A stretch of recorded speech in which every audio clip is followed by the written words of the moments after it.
Thank you for making the time in your day to join us for this late afternoon webinar on engagement strategies. My name is Ivy Young, Project Director for the California Networks for Collaboration, which is an initiative of the California Association of Museums, otherwise known as CAM.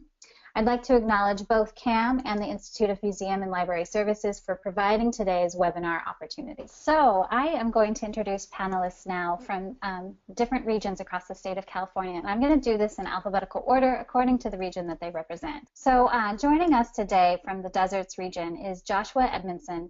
He's a guide at Sunnylands Center and Gardens. Hi, welcome. Hello, thank you.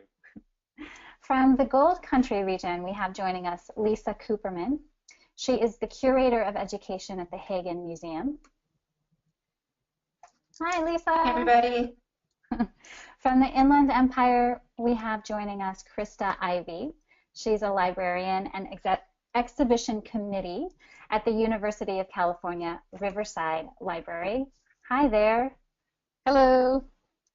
From Los Angeles, joining us is Rebekah Harding. She's the Education Outreach Manager at the Ronald Reagan Presidential Foundation and Institute. Welcome. Hello. And representing San Francisco today, we have Tatiana Marshall joining us. She is an online communications and fundraising consultant. Hello, Tatiana. Panelists, it's such a pleasure to see you. Welcome. Before we open into our discussion, I have a PowerPoint presentation that I'd like to share with our listeners. Listeners, this is so that you can understand how we've come together as panelists. It gives you a little bit of background into the work that we've done together. And I'm also going to highlight our panelists' knowledge products, which I'll tell you just a little bit about. So I'll start off with the PowerPoint. All right, you should be able to see the beginning of this PowerPoint. It's got yesterday's date on it. Sorry about that. Okay, so in this PowerPoint, I'm going to address the first two questions that you see listed here, and then we'll launch into our panel discussion, and that is going to be wrapped up by questions from you listeners. So listeners, at any point, if you have questions that occur to you that you would like us to answer, please send them out. You don't have to wait until the end to do that. Okay, so what is the California Networks for Collaboration? Yes, it is a project and program of CAM. However, it isn't CAM's alone. We have a steering committee of partner organizations from all across the state. They represent 13 different organizations. So there are 14 of us working on directing this project.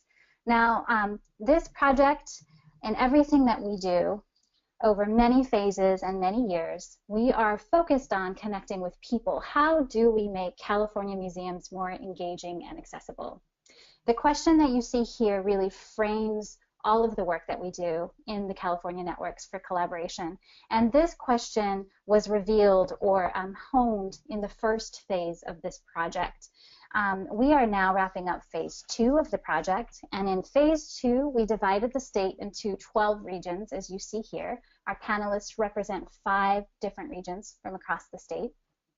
And in each of those regions, to start this project, the steering committee, remember those 13 other partner organizations, and I worked together to appoint regional coordinators to represent each of those specific geographies. Now, the regional coordinators and what happened down on the ground, let's just zoom right into the Inland Empire. You can see here the Inland Empire is represented first by a coordinator. That coordinator worked to identify and bring together key stakeholders in the museum community within that region, hence the regional council. And together they worked to really activate the network in that region and promote the project. And they brought together 3 different study groups, or what we called learning collaboratives. So each of those 3 learning collaboratives focused on a different topic. One looked at accessibility practices, another engagement strategies, and a third looked at audience research and evaluation. Now you might note that all 3 of those topics tie right back to our overarching theme: how do we make museums more engaging and accessible? So today, we're only going to delve into the content that was studied and that we learned in the Engagement Strategies Learning Collaborative. So all of our panelists that you see here were participants in their own region with their own cohorts in this study. So this brings us to what are knowledge products. To answer this question, first I'd like to give you a little taste of the experience that each of our panelists had in the Learning Collaborative. And just please remember that each panelist worked with a cohort. They had another team of people who they were collaboratively studying and learning about engagement strategies with. So this happened over a period of 6 months, and each month that cohort or that study group got together and met in person, face-to-face. In between their in-person meetings, they had 3 other ways to continue delving into the study of engagement. They could participate in an online discussion forum. They could attend a monthly webinar with a national content expert, or they could review a really long and dense list of recommended resources and activities that was curated for them by thought leaders in museum engagement practices. Now, to emphasize collaborative and collaboration and collaborative learning, we had each cohort or study group apply their learning at 2 different times. One was halfway through the program at about the 3rd month. Each cohort went to a designated museum in their region where they investigated how engagement takes place in that particular institution, both from the perspective of the visitor, but also with the ability to talk to the staff about their intentional practices. And then at the end of the program, the cohort worked together collaboratively to co-author a knowledge product. Ding, ding, ding, that's what a knowledge product is. Essentially, a knowledge product documents the key takeaways that group of learners felt that we should know about engagement strategies. So if we back it back out to the 30,000-foot level, you can see that what was happening in the Inland Empire was happening in 12 different regions across the state. You can see all of the people that were behind kind of what happened and what we studied in this project. And you can also see that the knowledge products are this key kind of distillation. This is what we know about engagement strategies, according to everyone who participated. Those knowledge products are free. They're available to you on the CAM website. This is the home page. Go to the Learn drop-down menu and then click through to the California Networks for Collaboration at the bottom, and that'll lead you to the knowledge products. So next, I'm going to talk to you a little bit about each of the knowledge products that are represented by our panelists. So this is Joshua's cohort's knowledge product from the deserts region. Essentially, it's this lovely, poignant declaration of engagement. This is just an excerpt of the 1 page. There are 10 core truths about engagement. And what's great about this knowledge product is that it's succinct, and it's there as a reference. It's there as a guide. If you post it in your office and you look to it and keep it visible, and it's there to guide your thinking and your planning, then it becomes an internalized practice. When the deserts region was co-creating this together, they were thinking about exhibition, education, and marketing professionals, but I would posit that this is a declaration that anyone who's interested in deepening their engagement practices in the museum can use, and that is going to be true for all of the knowledge products that you see. They are designed for you. So in the Gold Country, we have a different knowledge product. This took the form of an annotated bibliography. What I've done here is I've taken just an excerpt of the top of the table of contents, so it goes on from here. I'd like you to notice that the table of contents is organized by a series of questions. They're sequential. So if you turn to the What is Engagement page, you will see that the Gold Country cohort created a definition for engagement there, and then they have this really wonderful list of recommended resources, so you can delve in and go pretty deep in answering that question too, looking to the current resources. Now, you can use this knowledge product in 1 or 2 or more ways. It's recommended that if you print it out and keep it in your office, it's there as a quick and easy reference, and you can use it as needed. Alternatively, you could use it as an in-depth syllabus to follow with a group of like-minded colleagues if you want to get your game on and learn all about engagement strategies. So in the Inland Empire, we have yet a very different knowledge product. This is a Tumblr. This is just a screenshot of what the Tumblr looks like today, but it will change over time as more is added to it. Essentially, it's this kind of collection of inspired examples of engagement that the cohort in the Inland Empire identified right there in their region. So you'll see photographs, you'll see people talking about their internal practices at their own institutions, identifying them at other institutions, and there's links to other like blogs and interesting things to think about. What's really fun and engaging and interactive about this Tumblr is that the Inland Empire invites you to also submit examples of engagement. So hopefully it'll be a resource that we can all use and it'll grow with our engagement.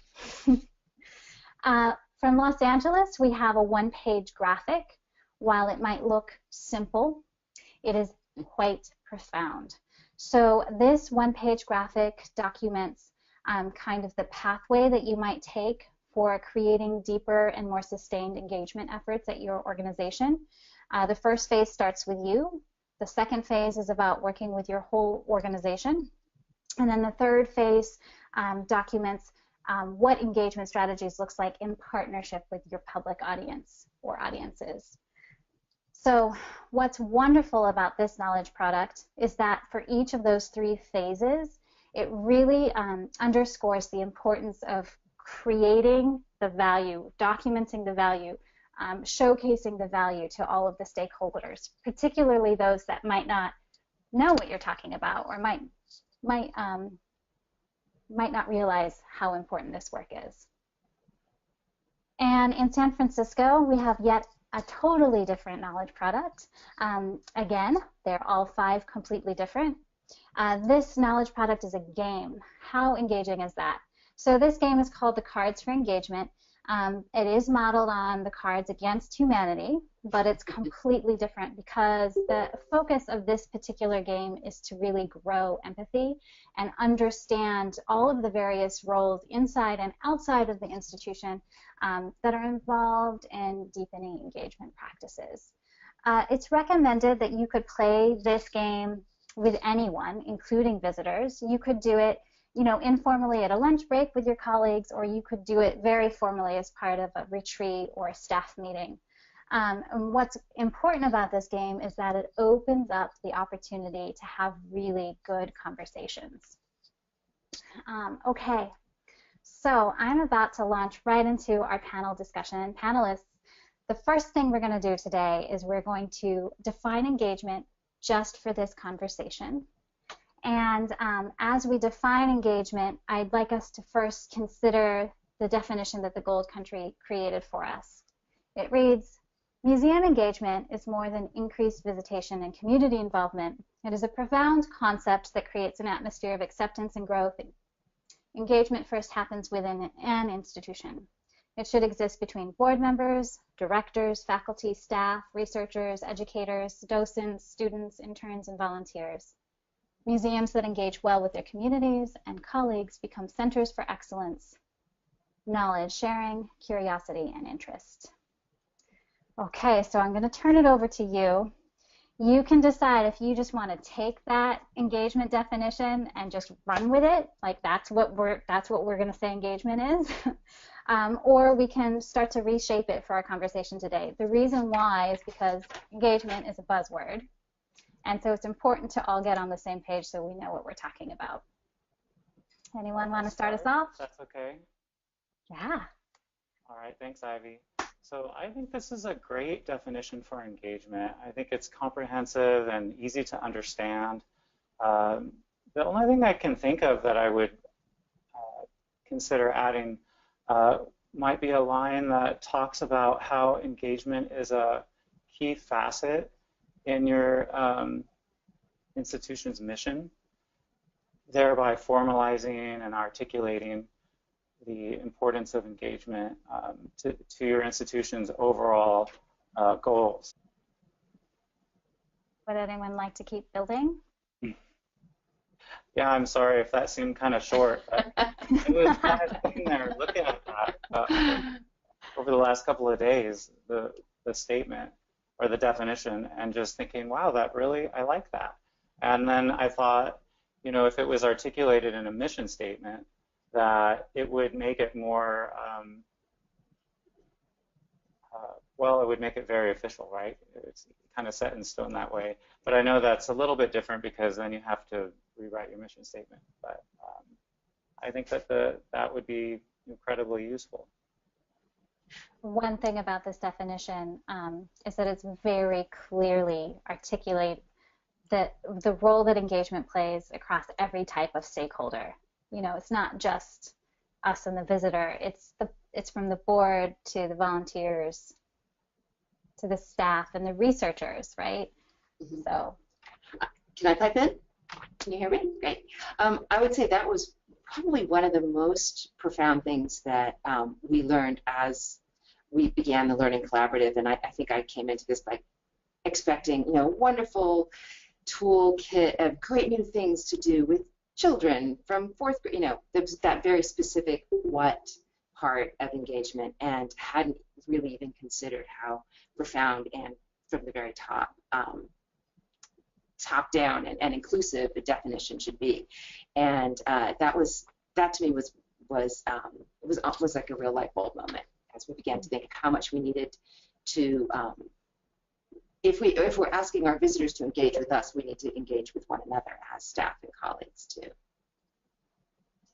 Yeah, just kind of build off of what Lisa was saying. I like to think of engagement really as a really great conversation that you're having, where both sides of the table are active listening to the other and then adding in their own contributions, and there's this really great exchange of ideas.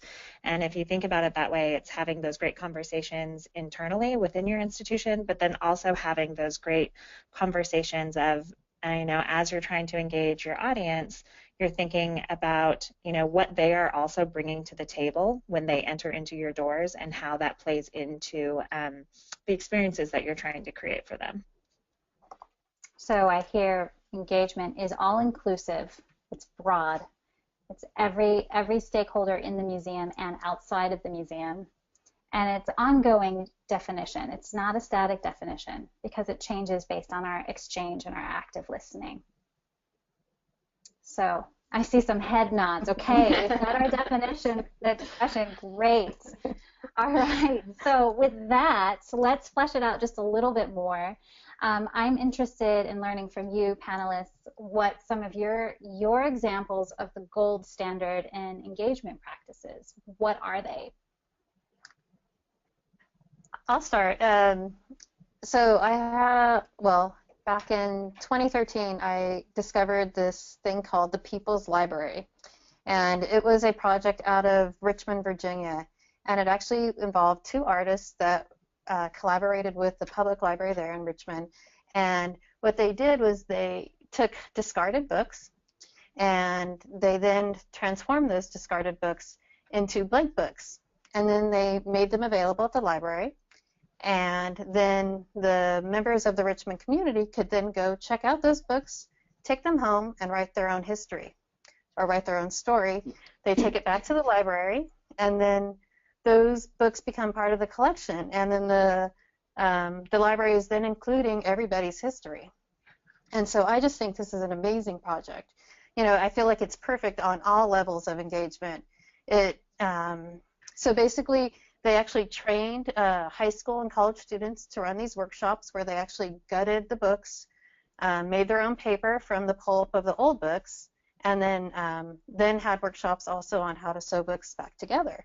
And then they had an artist in Richmond design a special bookshelf that these books actually sat on, and then it was placed really close to the front door, so that people coming in and out of the library became aware of the project, and then they were sort of brought into it. And, you know, it just continues this idea of engaging people at all levels. You know, it's not one community within Richmond that's being engaged with, it's everybody. And the organizers described it as, quote, both a vehicle for building community and a window into our shared and unique histories, end quote. And I just think it's just a wonderful project. And I know it's interesting in that it's outside of a museum, but it is working with artists and producing some participatory, you know, elements. And when I think about going back to how I sort of evaluate the gold standard for engagement, I look at the Santa Cruz Museum of Art and History, and there are sort of 5 elements that sort of they evaluate engagement on, and I'm just going to read them real quick. Relevance, sustainability, bridging, participation, and igniting.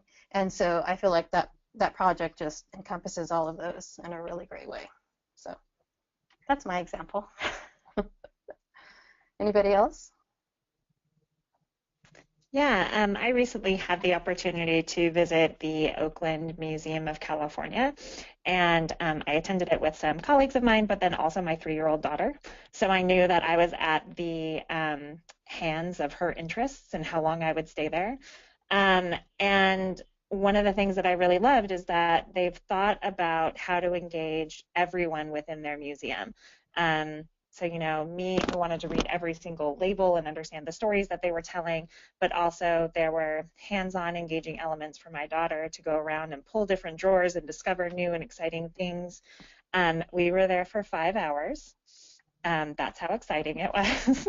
But I really loved the other elements that go a little bit deeper than that of my own experience of how they invited the visitorship to add to the stories and then showcased how your additions were then going to be curated into either future shows or taking in the feedback that you're giving them and let that influence future decisions.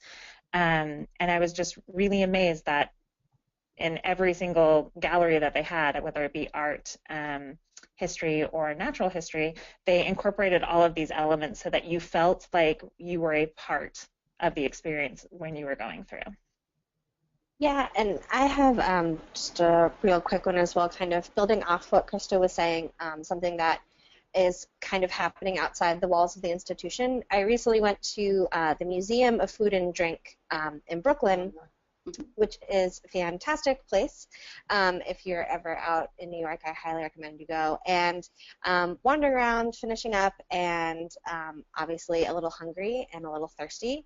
And so talked to the front desk staff and be like, oh, hey, can you recommend anything in the neighborhood? And they actually just had a whole handout ready to go of great places and their partners in the area to grab a food or a beverage.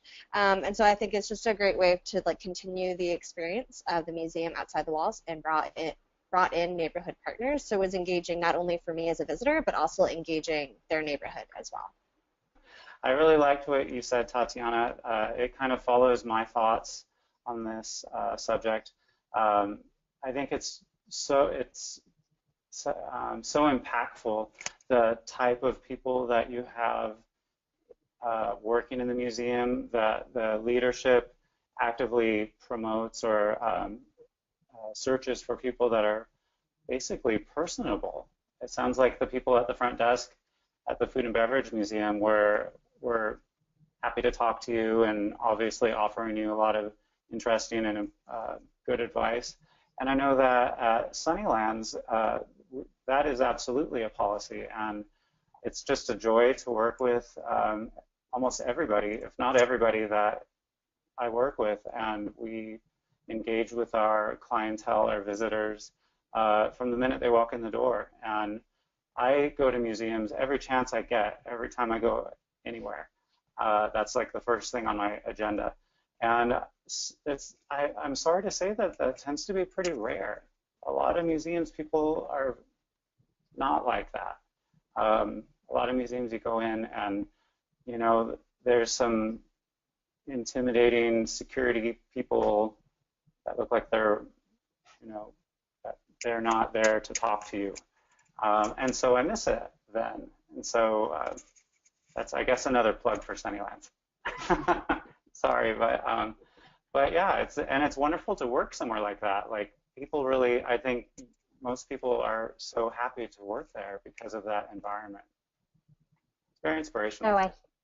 So I hear, like, in the examples that you've shared, there's this, all three examples prior to Joshua. I'm going to address you in just a second.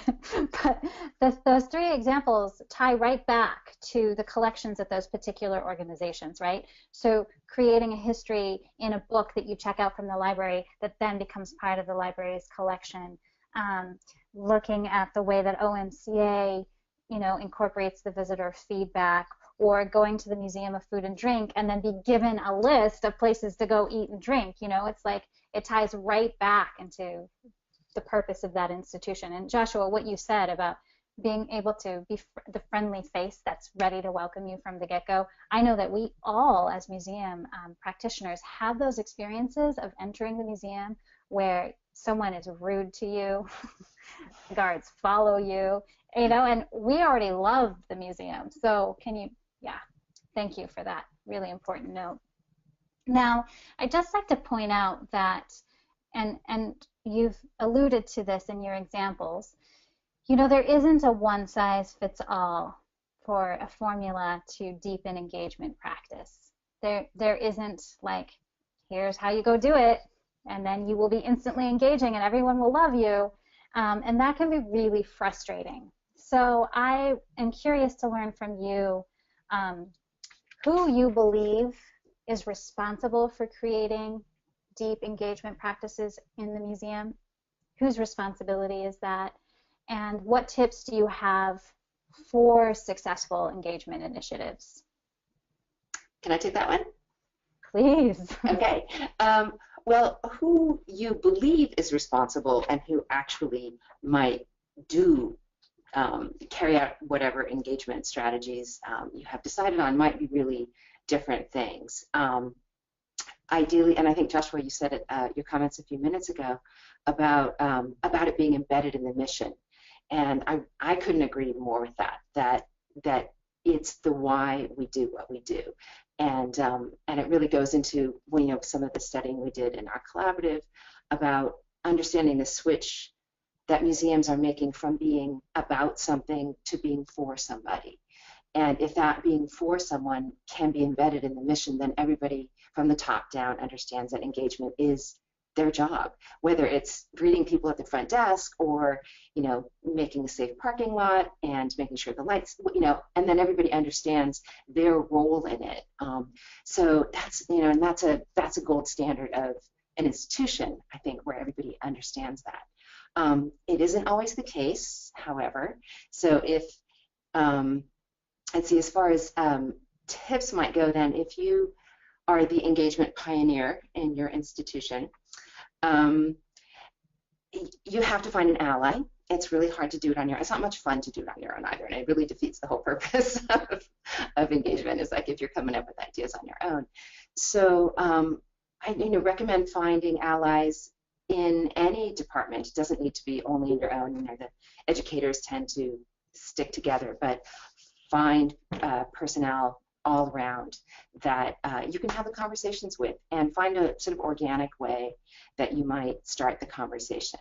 I also think that repetition of some of these core ideas and the way that these knowledge products have distilled some of the essences of engagement really can help you. When you need that little cheat sheet almost. This is this great idea. This is why we're doing this. And if you repeat it enough, very often it will start to become accepted, because with any unfamiliar strategy, as much as a buzzword as engagement is in museums right now, it's still unfamiliar to people, even other museum professionals. So if you repeat it enough, find allies, and then be patient. So those are my tips. Building off what Lisa said, I really like the ally piece and the repetition piece. And it reminds me a lot of something that I read recently about a tactic that a number of women staffers in the Obama administration undertook. It's kind of built on this theory called shine theory, and I'll just put a link in the chat. And the basic of it is that in order to kind of help literally their voices be heard, women in meetings would literally repeat something that their allies had said and say their name. So it would be like, yes, I agree with Lisa. She says that allies and repetition really work. And just that sheer force of repetition and uplifting your allies really, was able to make changes. So that's something that I really like. And using paradigms from other situations is a great way both to understand engagement and then find a new way to apply it. And that's a great one. Thank you, Tatiana. Well, I can jump in now too as well, I guess. I really enjoyed what you both said, Lisa and Tatiana. I think that's something that is really important that is probably or remains less common than it should be, is that the leadership take this by the reins. Just as in we were talking about before about it being written into the mission statement or be like a key goal of the leadership, and then it's like a trickle down kind of a theory, and it will inform their hiring processes and how the culture of the organization overall, and then eventually it will radiate out into the galleries and out the doors. And I guess that's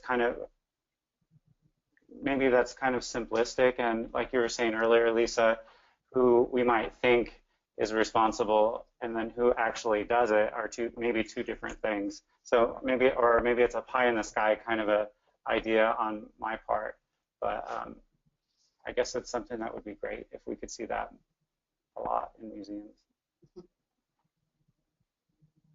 So I've heard some really fabulous key tips. So engagement is all of our work.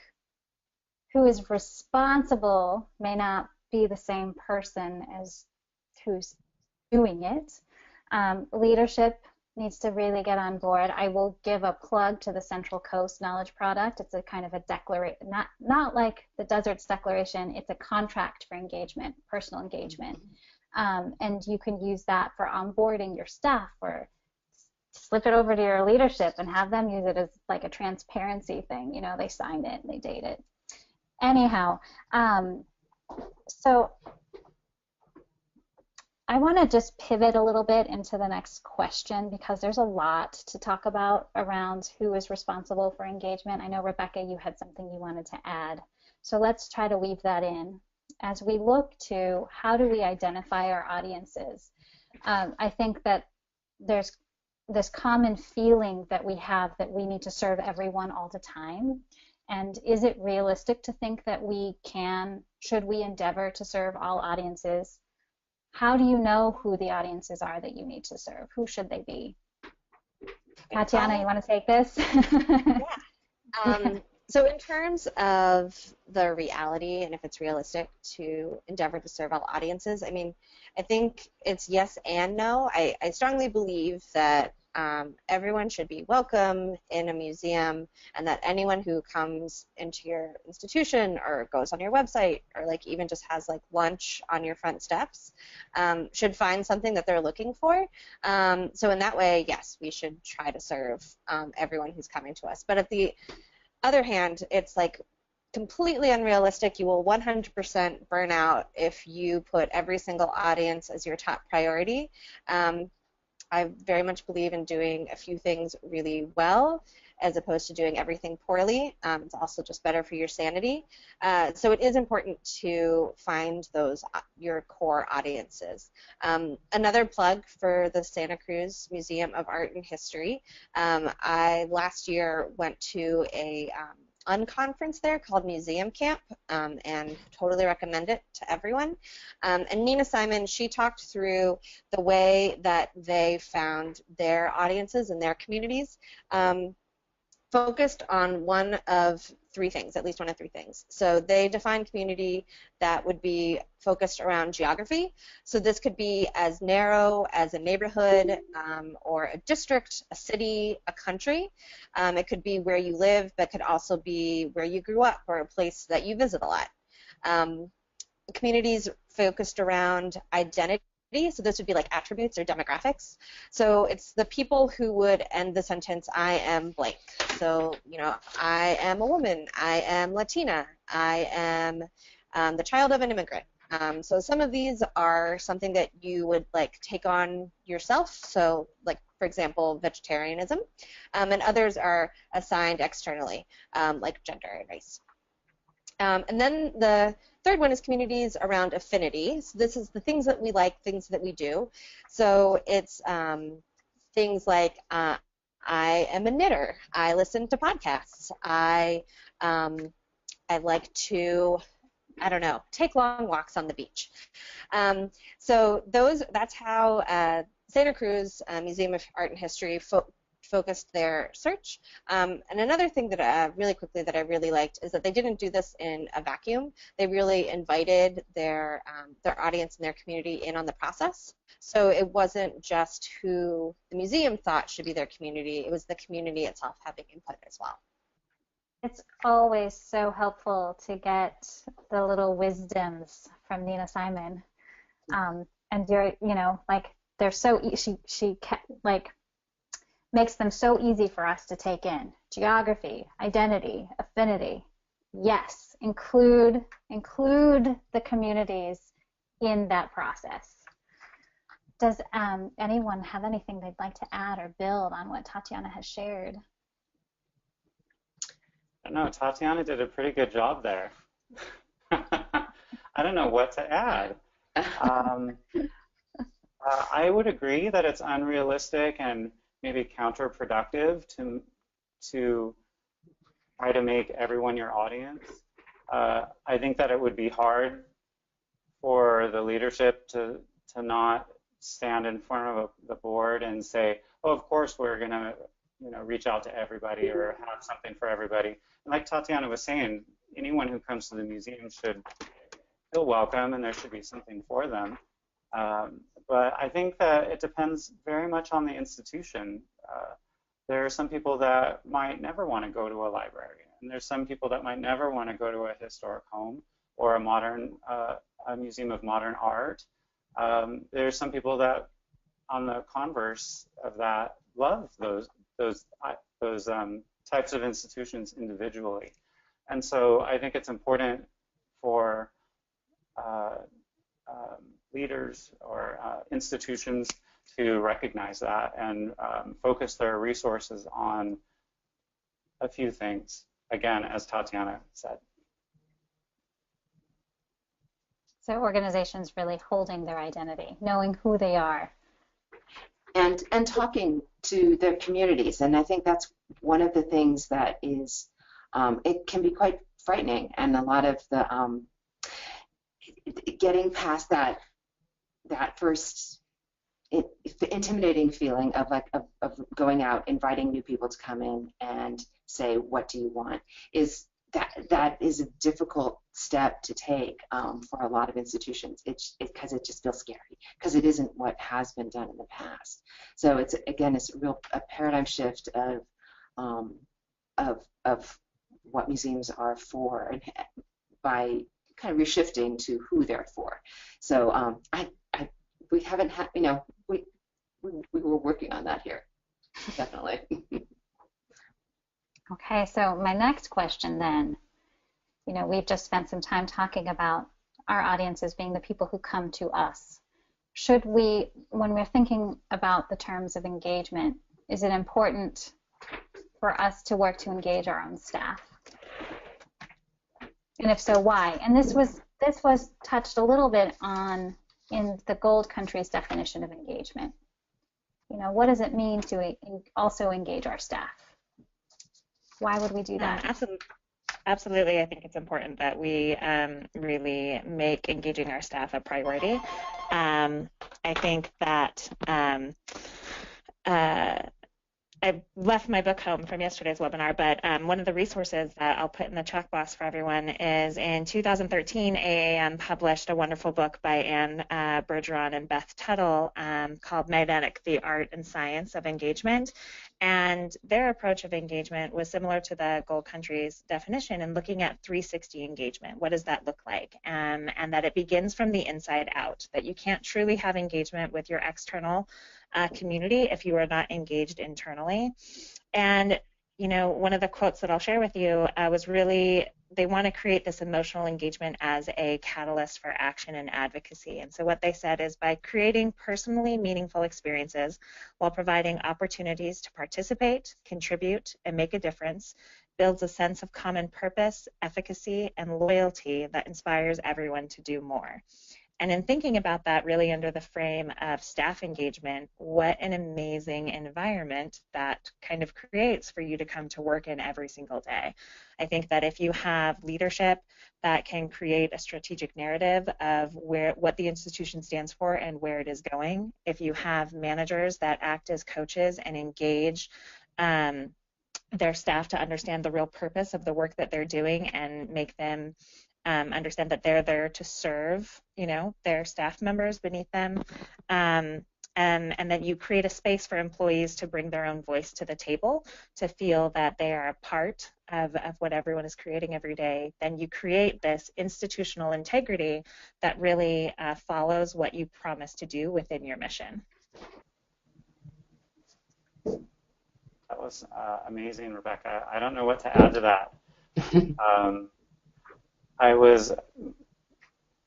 That really articulated my thoughts very much, but so much more. I just think if you engage with your staff and it's part of your mission, then your staff will act accordingly. They will act that way, and it will be visible, and it will be something that like I was saying before, I think it will saturate the museum, and it will be seen and felt by the visitors. Yeah, it reminds me of the plane safety information where it's like you have to put your mask on first before you help out a child. Mm-hmm. And in some ways, I think it's fun to focus on the outward manifestations of engagement and the fun programs and the events to happen with the public, but I almost feel like they won't get off the ground, or like they will die if they don't have that oxygen, and the only way that they can happen is if you're making that happen internally first. What a great analogy, Tatiana. Like, you brought it home with that. And, there's so much about walking the talk, like this idea of integrity, right? Like, we got to do it if that's how we want to be. So what tips do you have for contributing towards cultivating a culture of engagement, particularly if you don't have a leadership there to frame the narrative? What tips do you have for those of us who aren't that leadership? Or how do we do that? How do we create that culture? So the Los Angeles Knowledge Product really focused on this, and one of the main reasons was that every in-person meeting we were having these amazing, vibrant discussions of who our audience is and how we need to serve them and how we need to invite them into this space. And yet the conversation always went back to, well, these are all great, wonderful, theoretical things that we can sit here and discuss, but how do we bring this into our institution, specifically if our institution is not there yet? And so kind of going off of that, there's a few tips and suggestions. I've got 4 that I laid out. So one is starting with your why. So starting with your why is kind of a concept that was brought out by Simon Sinek. I put a link to his website in the chat. His main purpose is that if you start with your why, which is your purpose, cause, or belief that inspires you to do what you do, that this provides clarity and meaning and really direction for you to inform your decisions. It really becomes that filter, and it becomes the impact that you want to make. And when you start talking about your why, you're not telling people that they're doing something wrong. You're not telling them that they should be making changes. What you're really sharing with them is a vision. And it is easier for people to accept the vision, even when there's not moments of urgency, when maybe change is more welcomed. 2, another suggestion that I would do is really start with yourself. Find what safe space or what power you have within your own institution to make and institute changes. So where can you operate and analyze where there's space for you to make change, and start doing it. Have the courage to just put yourself out there, make small changes, make big changes. And then thirdly is find stakeholders that you can onboard for your you know, as Lisa put it, being your engagement pioneer, whether that is your fellow colleagues at your level, your direct manager, a director, VP, CEO, board, or even if it's reaching out into the community and looking to forge a partnership that will bring forth this mission. It is easier when you do things together to bring about that change. And then last is to share the results of your efforts, whether or not they were, you know, the success stories, absolutely, but then also the not so successful. I find that it is in the not so successful efforts where you actually learn and grow the most. And I think that we as museum practitioners really need to embrace a culture of sharing our so-called failures, so that way we can all learn these lessons. It can be so hard for us in museums to share our failures. We're so perfectionist. Krista, please. Well, I was just gonna, my tip would be to remind everybody to reflect on your practice and remember to sort of set up clear goals and how you're going to evaluate successes. You know, I really like looking at the Santa Cruz Museum of Art and how they have it clearly defined. What is a really high successful, you know, engagement practice, you know, medium successful, you know, and so just to remember to work that out amongst your institution of what exactly a success is and how you might work to improve those non-successes. So that's my tip. One tip I just have to remember to reflect. To add to this is know that everybody in your institution will not have the same appetite for this work that you will, and it's easy to feel frustrated by that. But and I think, and your comment, Rebekah, about motivation and finding that intrinsic motivation, which is, you know, why we're all here and why we do what we do, will help you just, you know, cope with that reality, and find the persistence and the patience to dig in and start small, do the projects you can, record them, set some standards and goals for yourself. And the last thing I'd add to that is to be sincere about your efforts and about your motivation too. And I think sometimes we do things because they sound good, but, you know, really why? Really ask yourself the why. So you're kind of getting to our last question here before we open it up to the audience. Audience, please send in your questions. We're just about ready for you. And that is, if you could each, panelists, if you could give our audience one kind of key takeaway that you wish everyone who's listening now could take it and run, stick it in their pocket, and apply it to their practice starting tomorrow. What is that one thing? So I would say my one tip is be courageous. Be courageous to have those, start having conversations with your colleagues about the importance of engagement and why this is a practice that we want to center our institution around. Be courageous in raising your hand at that staff meeting and offering suggestions, and be courageous to try things out, experiment, prototype, and understand that the changes that you make don't have to be across the institution wide. They could start small, but really just be courageous to take those first steps towards better practices at your museum. I would say my takeaway would be to get outside of the echo chamber of your own department, your own organization, even the field. Obviously, there are tons of amazing people, the places that you work, and museums in general. But especially when it comes to engagement, I think a lot of times museums compare themselves to places that are very similar to themselves, when in reality, when it comes to engagement, we're competing against everything that people do. So that's Netflix, that's going to an amusement park, that is Pokemon Go. And so when it comes to engagement, looking to those things that people are actively doing to kind of break down those kind of silos that we put up in our mind. You know what I would say is, or I would remind people that engagement begins with you. It begins with everyone in the institution, And it's the simplest gestures that can promote engagement or change. The simplest thing is smiling at your coworkers or saying hello or good morning. That is something that is so easy to fall by the wayside, and we need to be mindful of this. And I think that if a museum's culture is lacking in the simple acts that humans in our construct have created in order to be happy, that you have an environment that's the exact opposite of engagement. I'll just say, find a buddy that you can work with, and you can develop ideas and bounce ideas off. That's my tip. That's what I find to be useful. And make it fun. Make it fun.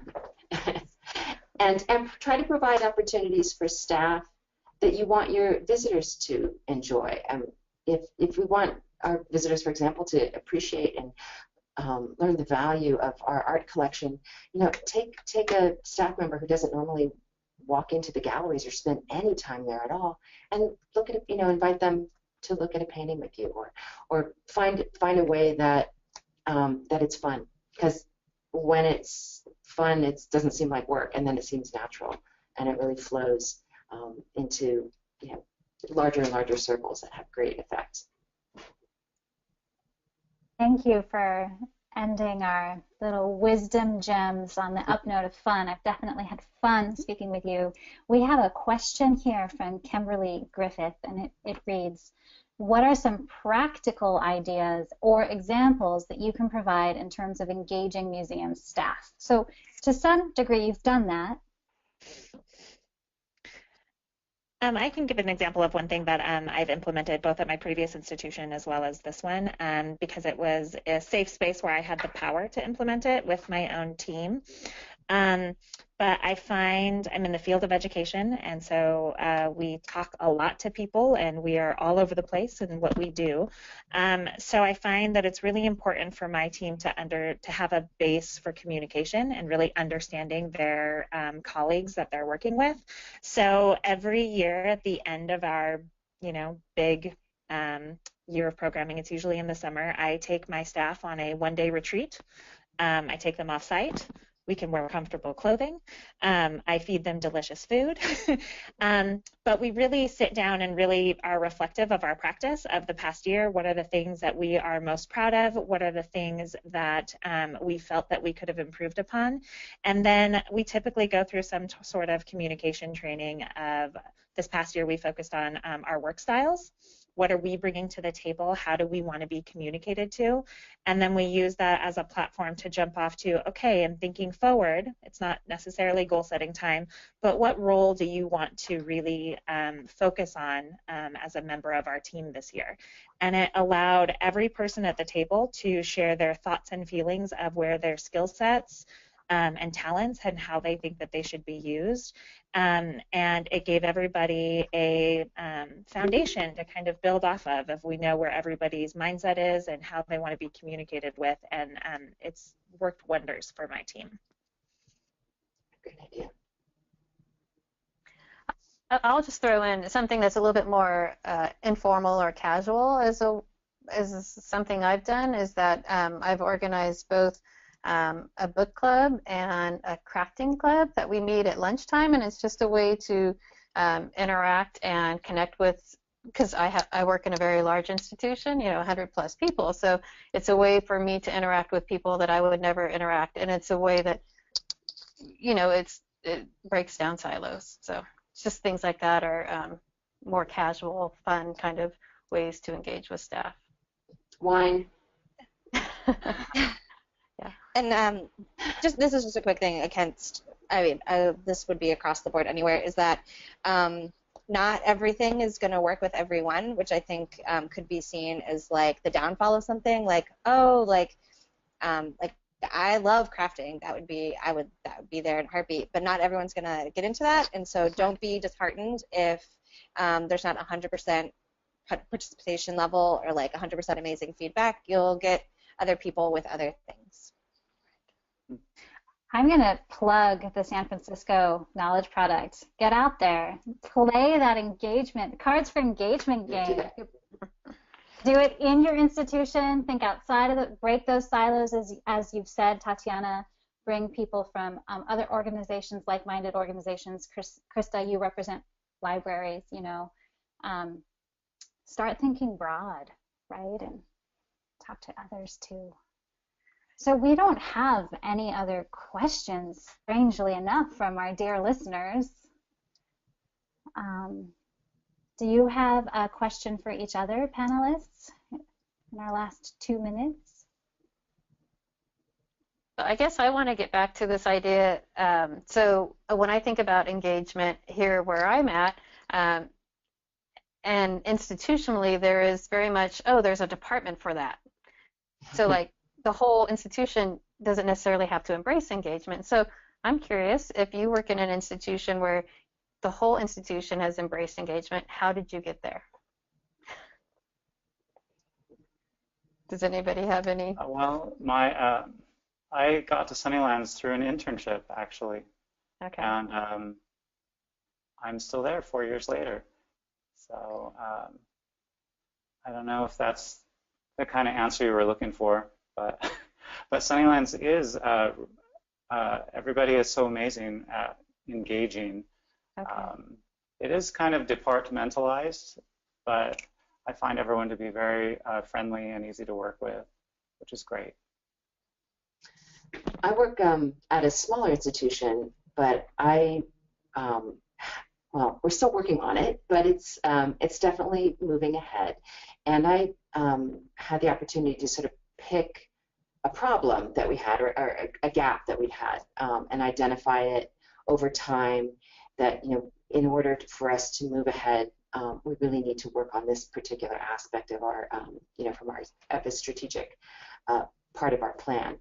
And volunteered to lead the discussion, get the sticky notes, get the big paper, write everything down. And I used some of the paradigms from this process of why, who, how, and what, because, you know, everybody wants to right away say, what are we going to do? It's going to be at 8. It's going to be pink. It's, you know, whatever, and they forget that. So it was volunteering just to tackle a problem using these strategies and using the resources, then lots of the things that I've learned, and because nobody else was really willing to take it on, it got some momentum because it helped solidify, you know, a new way of thinking about things and tackling this problem.